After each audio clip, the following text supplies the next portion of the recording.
Hello friends, welcome back my YouTube channel. Bharat के सामान्य ज्ञान में मैं आज फिर न्यू टॉपिक लाई हूँ, प्रमुख फसलें और फसल पैटर्न। पिछले वाले में हमने पढ़ा था जीव विविधता। ठीक, आज हम पढ़ेंगे प्रमुख फसलें और फसल पैटर्न। भारत की फसलों को जलवायु के अनुसार 3 भागों में विभाजित किया गया है: खरीफ की फसल, रबी की फसल और जायद की फसल। खरीफ की फसल जून टू जुलाई से सितंबर टू अक्टूबर तक रहती है। रबी के अक्टूबर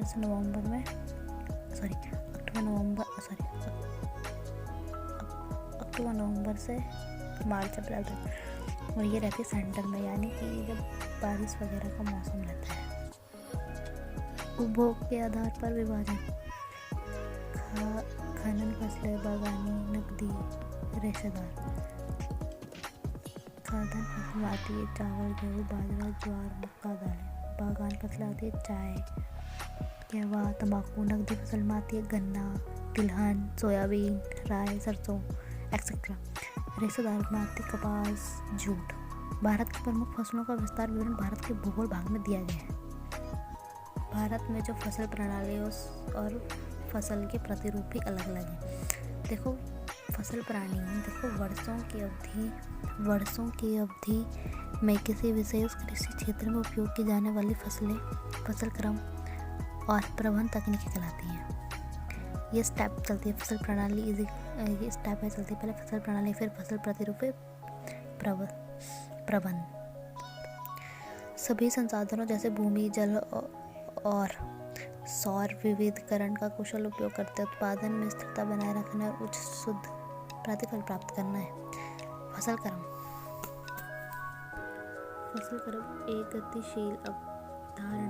एक गतिशील अवधारणा में स्थान और समय के साथ परिवर्तन होता है। एक समय में विभिन्न फसलों के अंतर्गत क्षेत्रफल के अनुपात के रूप में परिभाषित किया जाता है।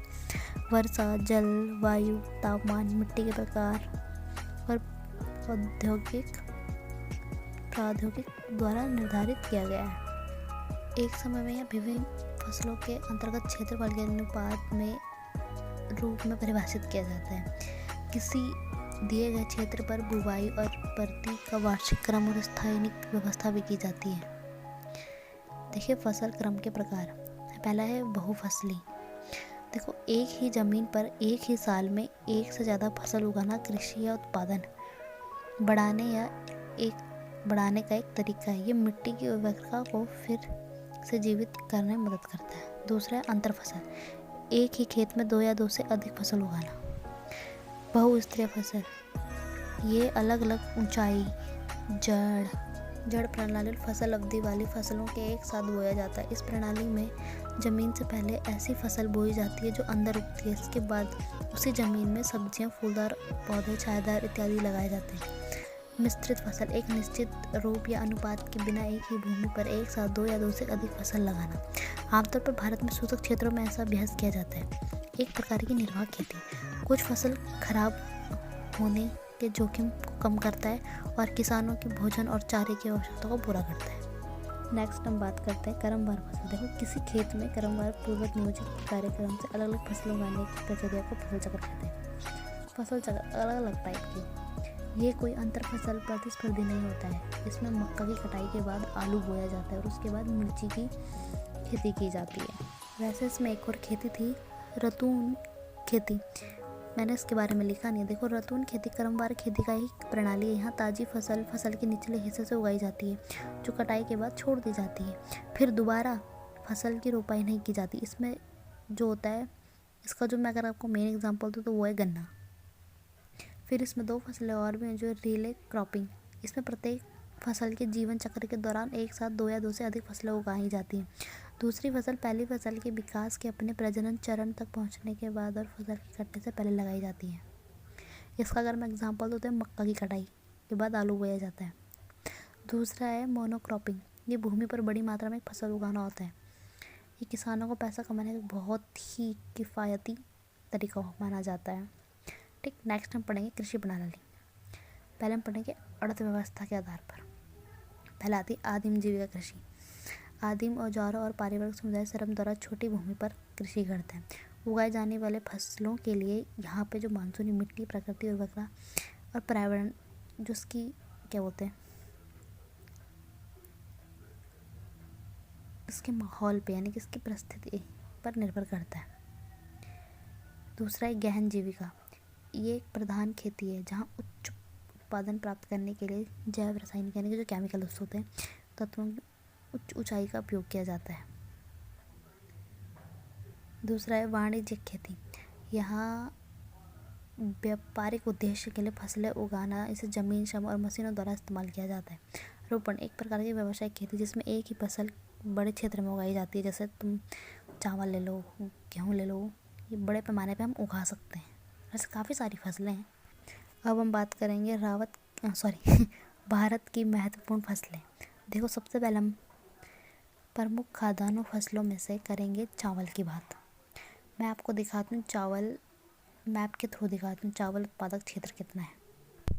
ये देखो, चावल उत्पादक क्षेत्र, प्रमुख क्षेत्र ये देखो, और एक गौण क्षेत्र ये चावल उत्पादन क्षेत्र में सारे के सारे।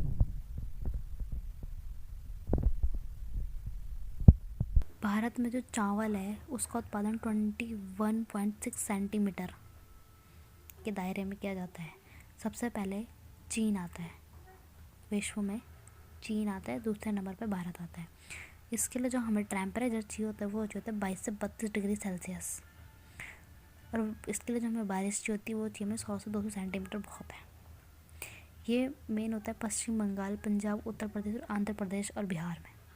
दक्षिण राज्य और पश्चिम बंगाल एक कृषि वर्ष में चावल की 2-2.5 फसलें उत्पाद कर देते हैं। अधिकांश भारतीय लोगों की मुख्य फसल यही है, चावल। अब मैं आपको गेहूं की उत्पादन के बारे में बताऊंगी। ये देखो, ये प्रमुख और ये गौण क्षेत्र, ये गेहूं का उत्पादन। विश्व में गेहूं का उत्पादन 12% होता है। ये चीन के बाद दूसरा सबसे बड़ा उत्पादक है भारत। ठीक, इसके लिए जो हमें बारिश चाहिए होती है 75 से 100 सेंटीमीटर, और इसके जो हमें टेम्परेचर चाहिए तेज धूप के साथ 10 से 15 डिग्री सेल्सियस, और 21 से मतलब बोने के टाइम पे चाहिए होता है हमें 10 से 15, और पकाने के टाइम पे जब कटाई का समय आता है तो उसके लिए हमें 21 से 26 डिग्री सेल्सियस पे इसका टेम्परेचर चाहिए होता है। बारिश ज़्यादा नहीं, 75 से 100 सेंटीमीटर। इसके लिए जो मिट्टी चाहिए तो अच्छी उपजाऊ दोमट और चिकनी बुलाई दोमट वाली मिट्टी चाहिए होती है। ये होता है यूपी, पंजाब, मध्य प्रदेश, हरियाणा, राजस्थान में ज़्यादा पाया जाता है। अब हम बात करते हैं मक्का।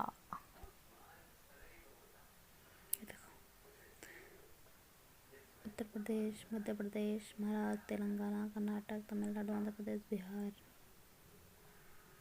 इसके लिए हमें जो टेम्परेचर चाहिए वो चाहिए 21 से 27 डिग्री सेल्सियस, वो भी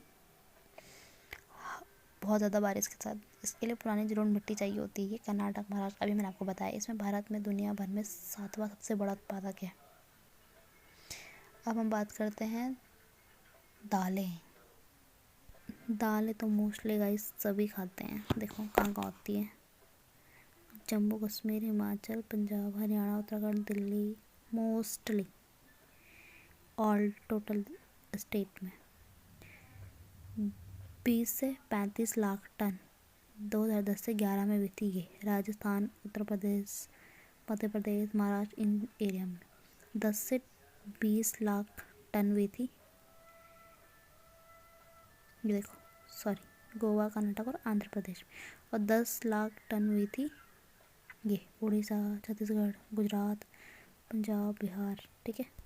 दालों के लिए हमें टेम्परेचर चाहिए होता है 20 से 27 डिग्री सेल्सियस। के लिए बारिश 25-26 सेंटीमीटर चलेगी। स्टेट तो मैंने आपको बता ही दिए हैं।